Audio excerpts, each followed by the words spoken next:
L'invité de la matinale, Pierre-Hugues Dubois. Et Pierre-Hugues, votre invité ce matin est le frère Adrien Candiard. Il est prieur du couvent du Caire, membre de l'Institut dominicain d'études orientales.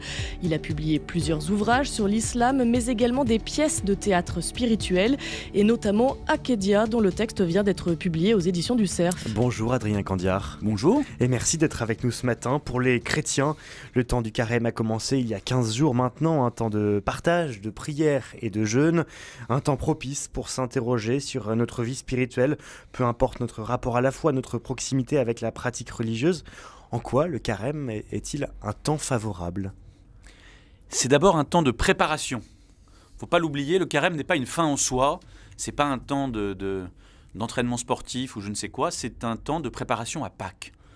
L'ascèse chrétienne n'est pas un but en soi. Elle va vers quelque chose, elle prépare, elle sert à préparer notre cœur à célébrer la résurrection. Sinon, elle perd tout son sens. Et pour s'y préparer, il y a possiblement le combat spirituel et l'ascédie. Alors l'ascédie, c'est un mot un peu compliqué dont on parle peu, à vrai dire. Oui. On connaît mal ce terme. Vous revenez sur cette notion dans cette pièce de théâtre à Akedia. C'était une notion bien connue des moines des premiers siècles, un terme un peu suranné. Alors l'ascédie, c'est quoi, Adrien Candiard ? Alors, effectivement, ça appartient au vocabulaire monastique ancien, traditionnel, et c'est normal que ça ne fasse pas partie des mots de tous les jours de tout le monde, comme d'ailleurs la plupart du temps, les mots de la vie spirituelle sonnent toujours un peu soit surannés, soit étrangers, et pourtant ce sont des réalités qui ne sont pas réservées aux moines, qui ne sont pas réservées aux professionnels de la vie spirituelle.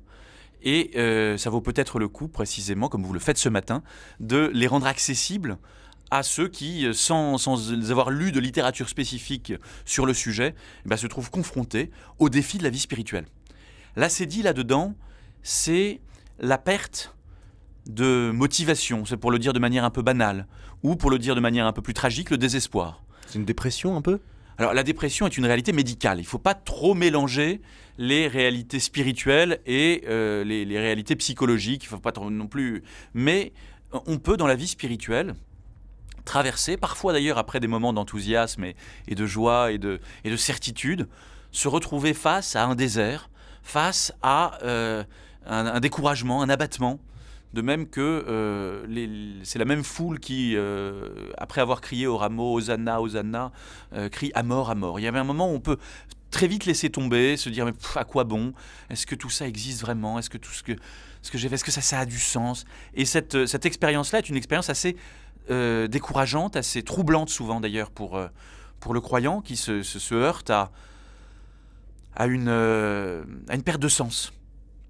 Une perte de sens donc, et concrètement, de quoi est-elle la marque, cette perte de sens ? Est-ce que c'est normal dans une vie spirituelle d'être frappé par l'ascédie ? Alors c'est normal d'abord parce qu'il y a toujours des hauts et des bas dans la vie spirituelle. Ça c'est le début de la sagesse, je crois, si je sentais que j'y connaisse quelque chose dans la vie spirituelle, c'est d'accepter qu'on ne peut pas toujours être au top, d'être toujours en pleine forme et tout va bien.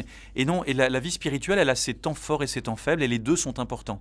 Précisément parce que la vie spirituelle n'est pas un lieu dans lequel on progresse comme on progresse au tennis en s'entraînant et on devient toujours meilleur. Et non, on ne maîtrise pas le processus de la vie spirituelle. C'est toujours un petit peu troublant quand on se dit là je vais mettre un bon coup, je vais lire des choses, je vais lire la Bible, je vais prier, je vais machin. Et très souvent on peut commencer le carême en se disant là je vais tout mettre en place. On a envie de faire plein de choses. Oui, et en fait le découragement fait partie du chemin du carême, fait partie du chemin de la vie spirituelle. Ça existe.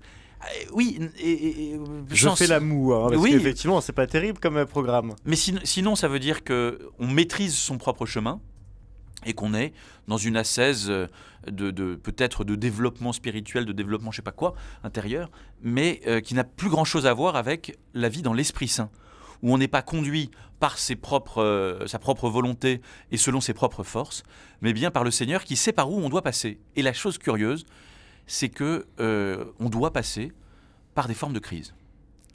On ne grandit pas sans crise. C'est une expérience humaine qu'on fait tout le temps. Je pense que vous comme moi, qui avons passé l'adolescence, on a fait cette expérience-là.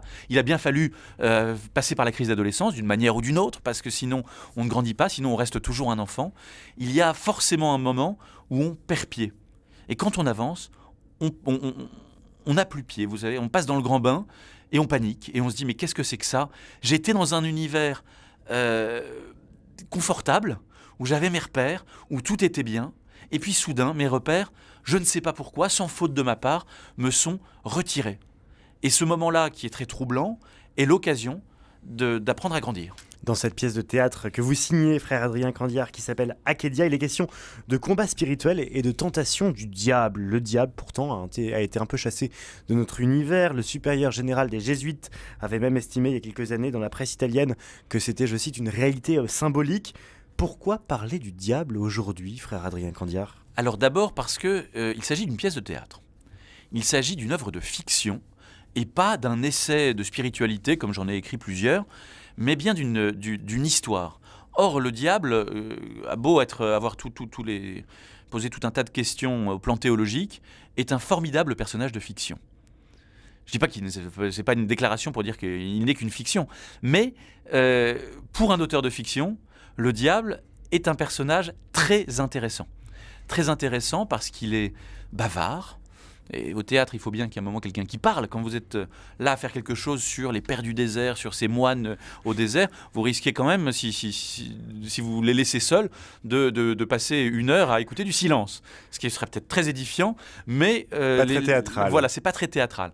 Or, le diable est un personnage théâtral. Et qu'est-ce qu'il bavarde? Il bavarde. Mais justement, il endort aussi la méfiance comme ça, parce qu'il a quelque chose dans la culture populaire de sympathique, de rigolo, et en même temps de terrible.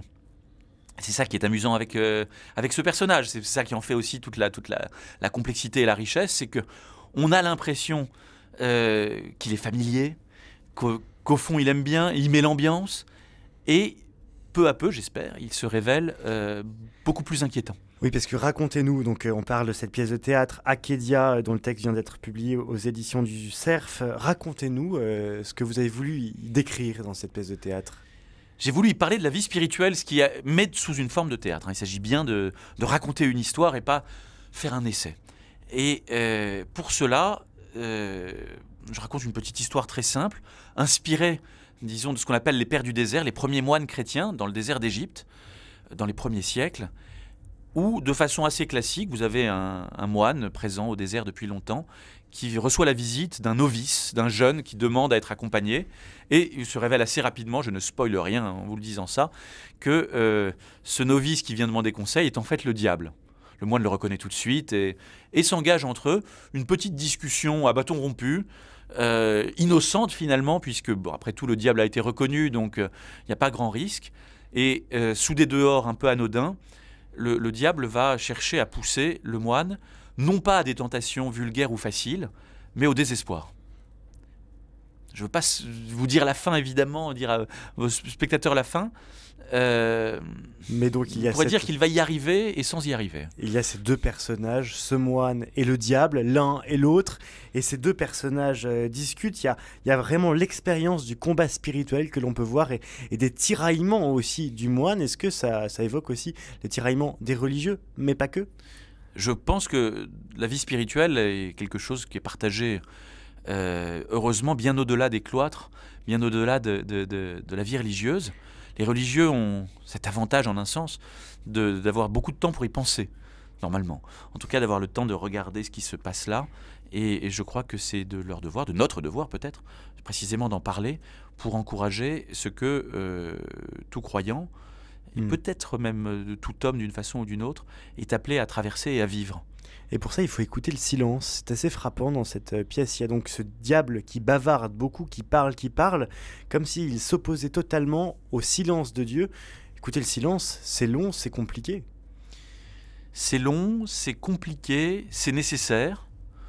On le sait. Il est facile de dire « Ah, le silence, c'est très bien ». On a tous besoin de silence parce qu'on a besoin de se reposer. Tout ça c'est une version un peu simple. De se dire « Ah, bah, après tout, on aimerait bien passer quelques heures à la campagne ». Mais on sait aussi que le silence, quand il est vrai, a quelque chose d'éprouvant. D'éprouvant parce qu'il nous met face à nous-mêmes, face à nos contradictions. Il est facile, quand on est pressé, quand on est justement constamment sous pression, de se dire si j'avais du silence, si j'avais du calme, qu'est-ce que je prierais bien, qu'est-ce que ce serait. Ah là, j'aurais une vie spirituelle fabuleuse. Et puis quand on se retrouve seul, là, les peurs apparaissent. Les inquiétudes, l'angoisse de ne pas être à la hauteur, toutes ces angoisses qui peuvent exister dans une vie, on se retrouve face à elles et il n'y a plus moyen de fuir. Et le silence est cette épreuve-là qu'il ne faut pas fuir, y compris quand ce silence n'est pas seulement notre silence, mais bien le silence de Dieu. Et de fait, le diable en parle parce que c'est une réalité peut-être un peu honteuse pour beaucoup de croyants. Beaucoup de discours sur la vie spirituelle nous disent il faut se mettre à l'écoute, comme si c'était tout simple, comme si réellement il suffisait de se taire pour entendre la voix de Dieu et avoir des grandes orgues intérieures qui se mettent à jouer des sonates triomphantes. Or, l'expérience courante de beaucoup de croyants, c'est que quand ils se taisent, eh bien tout se tait, et que c'est peut-être le plus angoissant. Où est Dieu quand il se tait ? Et la vie spirituelle consiste aussi à affronter ce silence, à ne pas le craindre et à aimer Dieu au-delà de son propre silence. Quand on voit cette épreuve du combat spirituel, on peut s'interroger sur l'espérance chrétienne. J'ai eu la chance de voir cette pièce, on voit tous les tiraillements du moine chrétien. Ça donne pas bien envie d'être chrétien. Où est la joie ? Alors, fort heureusement, les chrétiens n'ont pas le monopole du combat et du combat spirituel.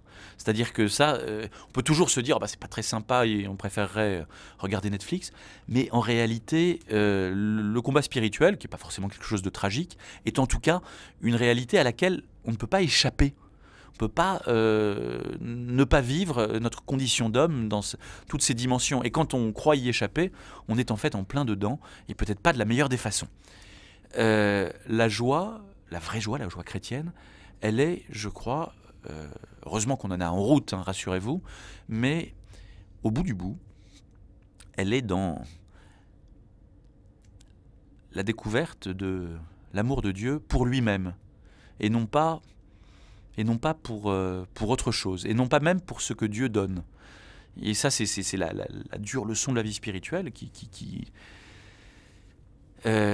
demande du temps, et dans laquelle on est conduit par Dieu. Et donc c'est ça qui rend les choses finalement pas si inquiétantes, parce que c'est lui qui s'occupe du chemin, qui en prend la responsabilité, qui nous conduit.